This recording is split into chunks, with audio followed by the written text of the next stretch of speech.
euh, on peut imaginer effectivement que il n'y a pas de vide et que tout ce qui nous entoure, et nous on fait partie de ça, on est un peu comme des poissons dans l'eau, euh, tout ce qui nous entoure a vibratoirement une consistance.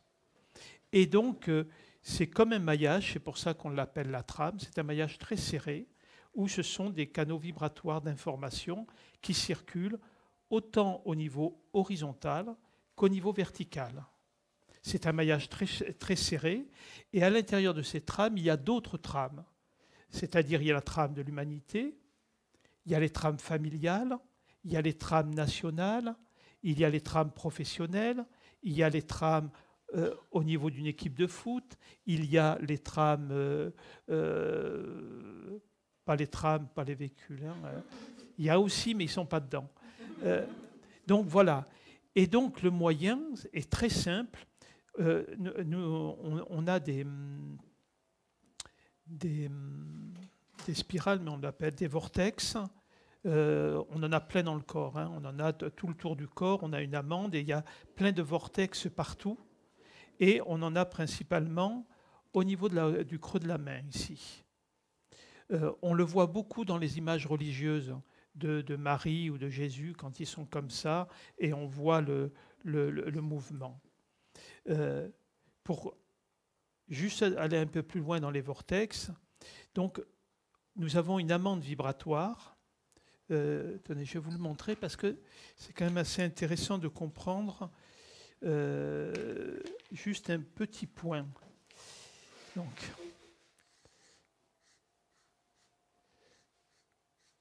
Claude. Ah, il manque les lunettes.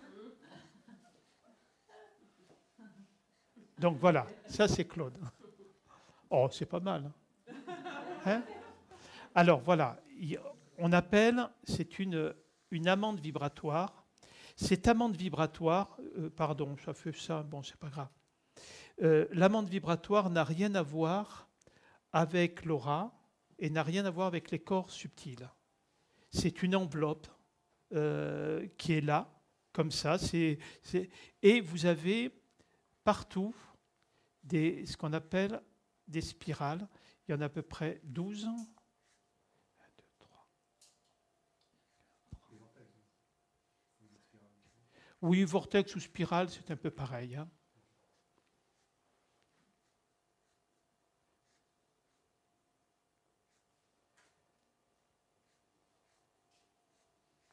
Et donc, il y a quelque chose qui tourne comme ça, un petit peu comme ça, vous voyez.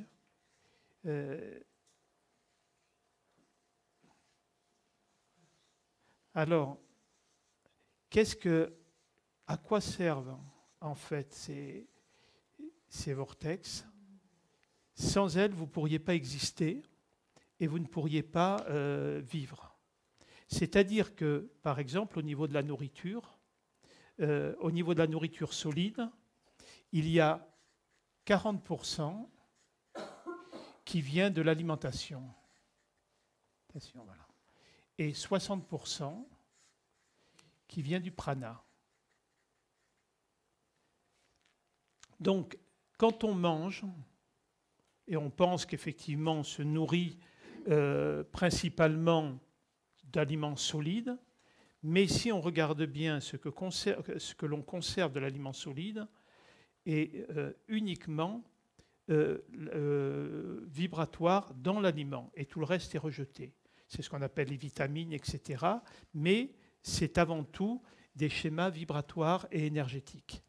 Ensuite, 60% de notre alimentation vient uniquement de l'air et du prana qui le contient, qui est comment on pourrait le dire, une énergie subtile qui est captée de cette manière-là. Ensuite, toujours ces vortex nous mettent en communication aussi avec des schémas qui nous font remonter sur une multidimensionnalité et qui nous permet de communiquer avec une multitude d'autres espaces de conscience. Et c'est par tous ces espaces de circulation qu'on capte des informations sur tous les plans de la manifestation. Certains vont communiquer sur des plans et d'autres sur d'autres plans, mais c'est tous nos espaces de communication avec le vivant. Donc, je vais encore brouiller un peu le truc. Et la trame, si on peut dire, c'est quelque chose qui est un peu comme ceci. C'est pour ça qu'on l'appelle la trame, en fait. Et tout est inclus à l'intérieur de cette trame. Et il y a la trame divine qui, elle, la trame divine, on peut l'appeler l'intelligence, on peut l'appeler Dieu, on peut l'appeler comme on veut.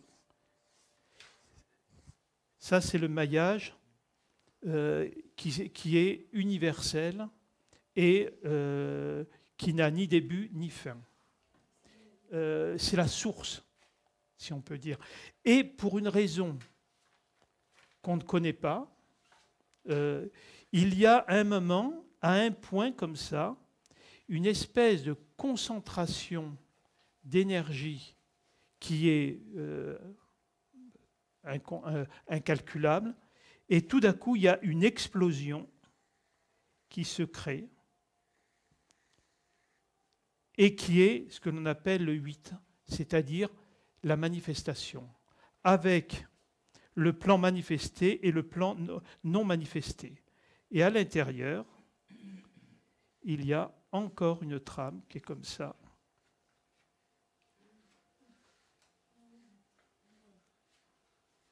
Et ça, c'est ce qu'on appelle le cycle, c'est-à-dire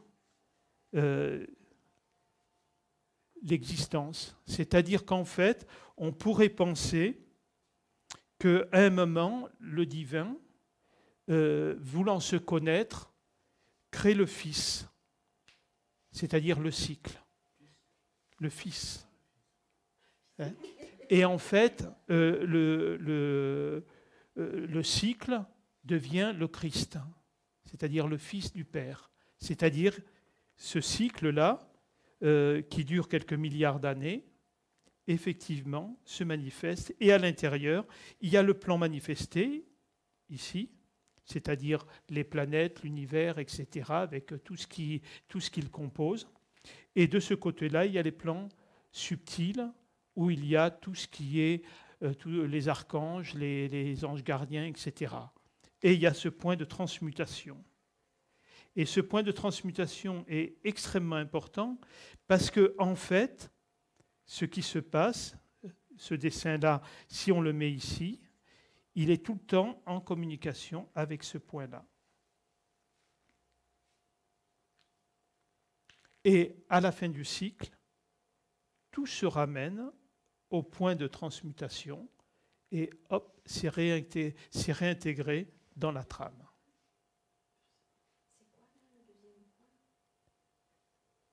C'est celui-là, je donnais cette image-là, ici.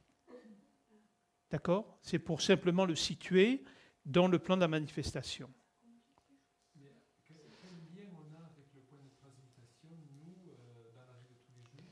C'est quand vous êtes dans la spiritualité, dans l'inspiration, dans la prière, dans la méditation, en fait, vous projetez votre conscience au point de transmutation pour passer sur les plans subtils, du non manifesté. D'accord. Est-ce que la matière a une influence sur cette trame? Alors, j'essaie de... Est-ce que là... Par exemple, nous, on est architecte, on conçoit des maisons, et souvent on pose des trames pour définir des espaces, des dimensions, tout ça.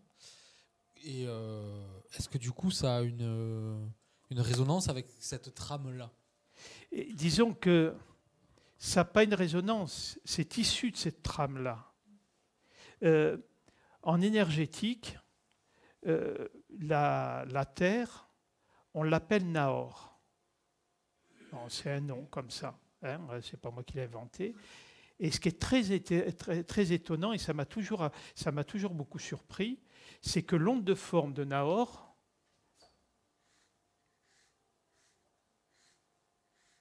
c'est ça. C'est-à-dire la forme d'une maison. C'est bizarre, hein? Et effectivement, dans notre plan de conscience, on fonctionne beaucoup dans la notion du triangle, qui est la recherche de la connexion avec la source, qui est la pointe, et le carré, qui est ce besoin de l'ego de pouvoir s'affirmer.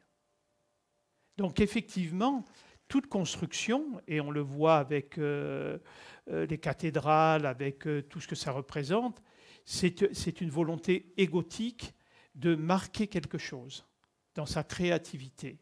Mais ce n'est pas un choix personnel, ça fait partie de ce que nous sommes dans l'incarnation. Est-ce que le point de transmutation est le premier passage de la réincarnation, justement? Non, non.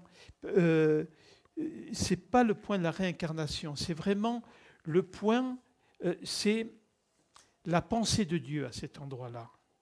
C'est ce point dont tout est issu. C'est en fait la graine qui va donner la forêt.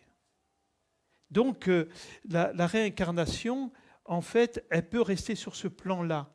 Il y a des passages, parce que sur ce plan-là, il y a l'astral, il y a d'autres plans. Quand on passe de ce côté-là, il n'y a plus de réincarnation. Quand on passe au point de transmutation, c'est qu'effectivement, on a quitté toute attache et toute identification à la matière. J'ai une deuxième question par rapport à ça. Pour accéder à ces espaces-là, il y a forcément, je t'entends souvent dire, il n'y a rien à faire, mais il y a forcément un travail intérieur Oui, rien à faire. Mais attention, quand tu entends il n'y a rien à faire, il faut bien comprendre ce que je veux dire par là. Quand on médite, il n'y a rien à faire.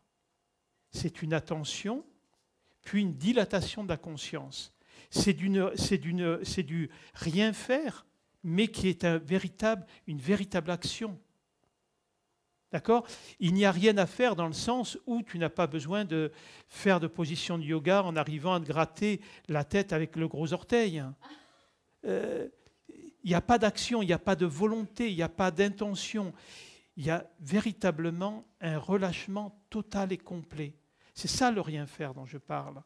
Ce n'est pas, rien faire n'est pas laisser faire. Rien faire, c'est véritablement l'action la plus difficile qui soit pour un être humain. On parlait de la paix au départ, mais réellement, mais vraiment réellement, qui a envie de vivre la paix? C'est pas cool, hein, la paix. Les 3/4 des gens, dès qu'ils sont dans la paix, ne le supportent pas. Essayez de rester 3 jours sur une chaise, tranquille, sans bouger. Vous allez voir que vous avez envie de faire des choses. Je parlais tout à l'heure de la santé. Être immobilisé, ça serait une occasion d'être en paix. Les gens, ils n'ont qu'une envie. Partir, aller faire du ski, qu'importe l'action, que je ne juge pas. Mais la paix, il n'y a rien de plus ennuyeux. C'est pour ça qu'on a envie d'être en paix, mais non. On a envie d'avoir de la satisfaction qu'on confond avec la paix. La paix est une immobilité intérieure. C'est toute la difficulté. D'accord ? Beaucoup de gens aspirent à la liberté, mais quand ils ont la liberté, ils sont perdus. C'est-à-dire que la contrainte, donc attraction, répulsion, Et ça met en vie. Ça crée du mouvement.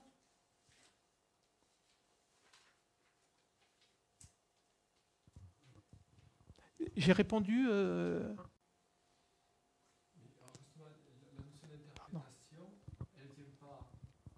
Cette notion d'interprétation, c'est pas le problème, entre parenthèses, de la source de notre problème, qui est la division. Oui, bien sûr. Dès l'instant où on est dans l'unité, du coup, il n'y a plus de notion de jugement, de division. C'est ça, bien évidemment, c'est tout à fait ça. Parce que à partir du moment où vous êtes dans l'unité, vous voyez une chose réelle, c'est que de toute manière, vous ne pouvez rien faire. C'est l'histoire de l'autre. Et à ce moment-là, on n'est plus dans l'interprétation. Quand on passe dans l'unité, on rentre dans la compassion. C'est-à-dire qu'on comprend avec le cœur ce que vit l'autre, où effectivement ce qu'il vit peut être douloureux, peut être abominable, mais on ne peut rien y faire. C'est simplement son plan de vie. Et la compassion va faire que l'on va accueillir l'autre. Mais on ne va pas se justifier en sauveur pour essayer effectivement de faire quoi que ce soit. Nous sommes doubles, si on peut dire. Il y a le corps physique qui, lui, est complètement conditionné, et tous ces conditionnements sont au niveau du système endocrinien.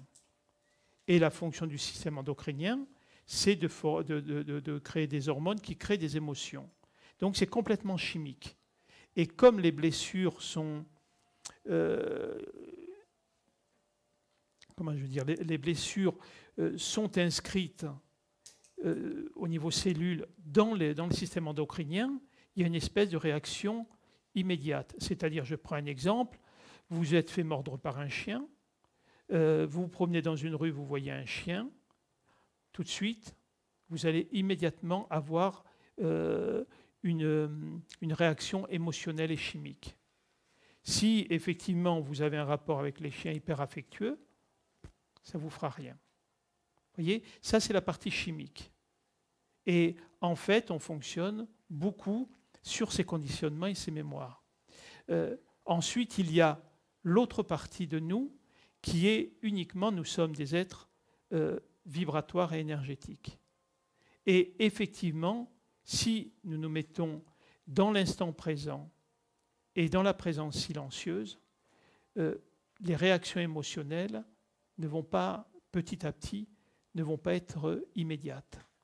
On va pouvoir avoir ce recul qui est la compassion. Parce que la compassion n'est ni liée au passé, ni liée au futur, il est lié à ce qui est vécu dans l'instant. D'accord ?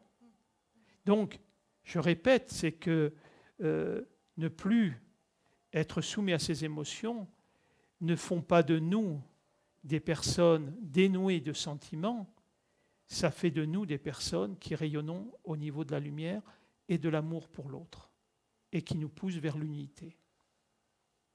Tout ce que l'on vit va nous permettre de comprendre comment on fonctionne.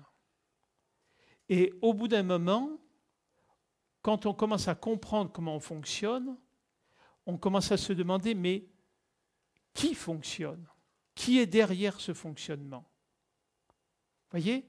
Et on se rapproche progressivement de notre nature illimitée. Ou pas. Ça dépend après, dans l'incarnation, quel est notre chemin et quelle est notre destination. Quelle compréhension on doit faire. C'est pour ça que la vie, ce n'est pas un combat. La vie, ça ne doit pas être une lutte. La vie, c'est une histoire d'amour. Si vous ne devez pas aller à tel endroit, il n'y a aucun effort à faire, parce que votre destination, elle est là. Et se laisser porter par la vie, ce n'est pas être passif, c'est être attentif aux signes, aux choses qui se présentent dans sa vie. Et dès qu'on est en lutte ou on est en combat, on essaie de s'opposer à quelque chose qui doit se dérouler naturellement. La seule chose que nous ayons à faire, c'est se laisser porter. Mais ça demande la confiance, et ça demande la confiance dans la vie, donc c'est la foi, si on peut dire, et aussi la confiance en nous, mais c'est-à-dire la foi en ce que nous sommes. Donc tout le chemin que nous ayons à faire, c'est de s'abandonner à ce qui est. Tant qu'il y a une volonté de contrôler ce qui est, on est dans l'immobilité, dans la souffrance. Le micro. Evelyne veut nous chanter une chanson. Une chanson. Alors, je voulais juste dire qu'une fois en séance, vous m'avez dit que de toute façon, qu'on soit stressé ou pas et qu'on lutte, on arrivera au même résultat. C'est-à-dire qu'on sera à l'endroit où on doit être. Exactement. Voilà. Donc, autant en soit pas paix stressé. ou en souffrance. Voilà, tout à fait. C'est tout. C'est qu'on n'a que le choix dans nos vies, si on le regarde, notre résistance aux choses, qu'est-ce que ça amène à part de la souffrance? Ça ne change rien. Vous voyez, quand vous entendez les personnes qui se morfondent de l'état du monde, pourquoi faire? On n'a pas de prise dessus. On critique Trump, ça sert à quoi? On ne va pas le changer. Hein? On ne peut que dire, simplement, si on accueille ce qui est, c'est qu'il y a un sens, même si ce sens, effectivement, ne correspond pas à mes valeurs. Parce que, quelle est la valeur de mes valeurs, d'abord? En quoi je serai mieux que lui ou moins bien? Et donc, comme disait Claude, si on parle d'unité, on peut comprendre une chose essentielle, c'est que le Trump qui est en nous, on ne l'accepte pas. Donc, il y a une partie où on est en opposition. C'est tout. Ouais. Parce que si on regarde la nature humaine, ce qu'on n'aime pas chez l'autre, c'est souvent basé sur le fait de ce qu'on ne s'autorise pas à vivre nous-mêmes.